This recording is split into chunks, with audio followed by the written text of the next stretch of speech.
नमस्कार, हर्ष न्यूज की तेज गति वाली बुलेटिन छत्तीसगढ़ रफ्तार में आपका स्वागत है। चलिए शुरू करते हैं क्षेत्रीय खबरों की तेज बुलेटिन छत्तीसगढ़ रफ्तार।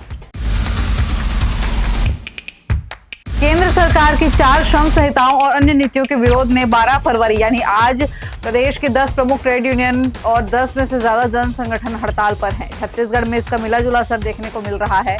रायगढ़ जिले में ट्रेड यूनियन सदस्य छाल कोल खदान के पास प्रदर्शन कर रहे हैं। हड़ताल के चलते छाल सहित जिले की 4 कोयला खदानें बंद है, जिससे कोयला परिवहन पूरी तरह से ठप हो गया है। यूनियन के नेताओं के मुताबिक नए कानून के मजदूरों के अधिकार कम होंगे। स्थायी नौकरी की जगह फिक्स टर्म रोजगार लागू हो सकता है। शिफ्ट 8 घंटे से बढ़कर 12 घंटे की जा सकती है। कोल इंडिया के निजीकरण को बढ़ावा मिलेगा। साथ ही वेतन सुविधाओं, जमीन के बदले नौकरी और पुनर्वास जैसे प्रावधान खत्म और ट्रेड यूनियन के रजिस्ट्रेशन पर भी खतरा है। पंचायत और ग्रामीण विकास विभाग में हुई सब इंजीनियर भर्ती को निरस्त करने वाले हाईकोर्ट के फैसले पर सुप्रीम कोर्ट ने रोक लगा दी है। सुप्रीम कोर्ट ने राज्य सरकार और हाई कोर्ट में याचिका लगाने वाले पक्ष को नोटिस जारी करते हुए जवाब मांगा है। दरअसल हाई कोर्ट ने अपात्र पाए गए 67 सब इंजीनियर्स की नियुक्ति रद्द कर दी थी। कोर्ट ने स्पष्ट किया था कि आवेदन की अंतिम तिथि तक अनिवार्य शैक्षणिक योग्यता पूरी नहीं करने वाले अभ्यर्थियों की नियुक्ति अवैध मानी जाएगी। चयन प्रक्रिया के दौरान कुल 89 ऐसे उम्मीदवारों की पहचान की गई थी जिनके पास आवेदन की अंतिम तारीख तक जरूरी शैक्षणिक योग्यता नहीं थी। छत्तीसगढ़ में अब ठंड का असर कम होता दिखाई दे रहा है। पिछले 24 घंटों में प्रदेश का सबसे अधिकतम तापमान 32.8 डिग्री सेल्सियस रायपुर में दर्ज किया गया था, जबकि सबसे कम न्यूनतम तापमान 8.4 डिग्री सेल्सियस अंबिकापुर में रहा। मौसम विभाग की माने तो अगले 7 दिनों तक अधिकतम और न्यूनतम तापमान में किसी बड़े बदलाव के आसार नहीं है। राज्य भर में बारिश के आंकड़े शून्य रहे। रायपुर, बिलासपुर, दुर्ग, जगदलपुर और अंबिकापुर, पेंड्रा में दिन का तापमान सामान्य से करीब 2 डिग्री सेल्सियस ज्यादा दर्ज किया गया। वहीं दिन में गर्मी बढ़ गई है और रात का तापमान सामान्य से लगभग 4 डिग्री तक कम है, जिसके कारण सुबह और रात में ठंड बनी हुई है। छत्तीसगढ़ के बिलासपुर में 117 मुस्लिम मतदाताओं के नाम मतदाता सूची से हटाने के लिए फॉर्म 7 जमा किए गए हैं। इनमें मतदाताओं को मृत या गायब बताकर नाम काटने की प्रक्रिया शुरू की गई। बताया जा रहा है कि ये फॉर्म प्राण नामक व्यक्ति ने जमा किए हैं। मामला सामने आते ही राजनीतिक विवाद बढ़ गया है। कांग्रेस ने इसे भाजपा की साजिश बताते हुए बुधवार को विरोध प्रदर्शन भी किया।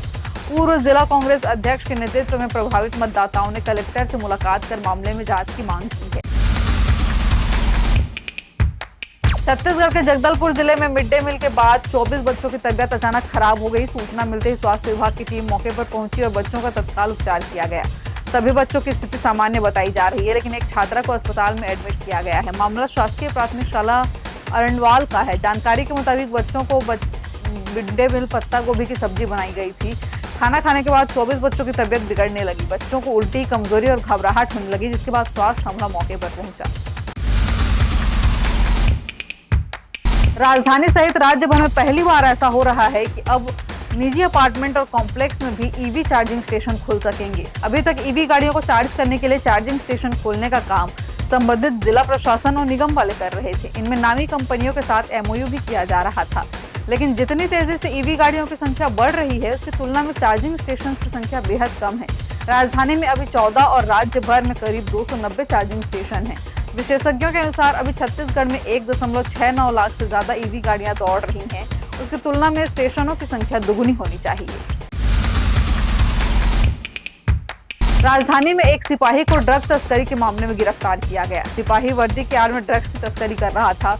वहीं ड्रग्स की डिलीवरी के बाद अपने ही खाते में पैसे ले रहा था। बुधवार को वह टिकरापारा इलाके में ड्रग्स सप्लाई करने पहुंचा था। इस दौरान मुखबिर की सूचना पर पुलिस ने छापा मारकर उसे पकड़ लिया। सिपाही की कार की तलाशी में 1 ग्राम हेरोइन मिली, जिससे जब्त कर लिया गया है। आरोपी सिपाही को कोर्ट में पेश कर पूछताछ के लिए रिमांड पर लिया गया है। वह कई बार ड्रग्स से संबंधित कार्रवाई में शामिल रहा। इस दौरान उसका कुछ तस्करों से भी संपर्क रहा और पैसों के लालच में वह खुद तस्करी करने लगा।